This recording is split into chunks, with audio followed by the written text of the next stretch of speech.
Midnight, voters in the small town of Dixville Notch, New Hampshire, cast the first votes in the nation, with all 6 of the town's registered voters casting ballots for Nikki Haley. The rest of the state will vote later this morning, and the former ambassador and governor says she is not giving up despite polls showing former President Trump with a significant lead.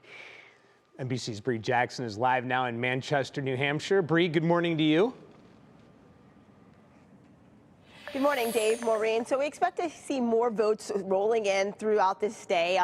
We do know that whopping 6 votes that came out of Dixville Notch earlier today.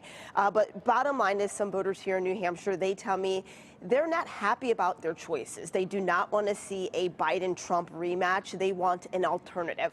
And that's where campaigns like Nikki Haley and Dean Phillips are hoping to gain support here.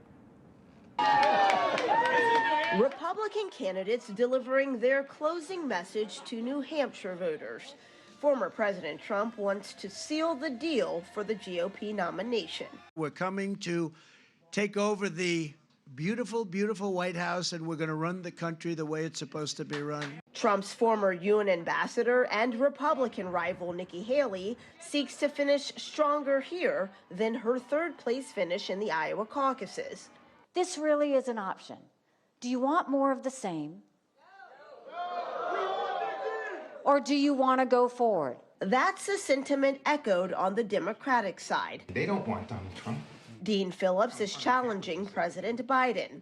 Phillips is considered a long shot, but he tells me he hopes to build momentum in the Granite State, where Joe Biden's name is absent from the ballot. He needs competition because if we coordinate him, it's lights out. Donald Trump is coming back to the White House. That's just the truth. Biden could still win New Hampshire through a grassroots write-in Biden campaign. He's done a stand-up job with the economy, and I don't see why we would pick anybody else to continue that work. Here at Stark Brewing Company in Manchester, craft beer is flowing, and so are conversations about the presidential race.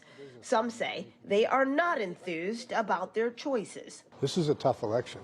This is a really tough election. Nobody wants to vote for people. They're all voting against people. A sense of frustration as the first in the nation primary gives the country a sense of where voters stand in the 2024 presidential election.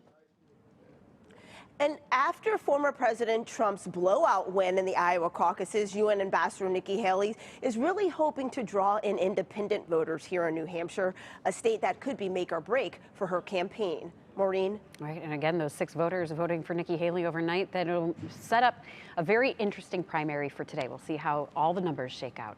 Bree Jackson, live for us in New Hampshire. Thank you.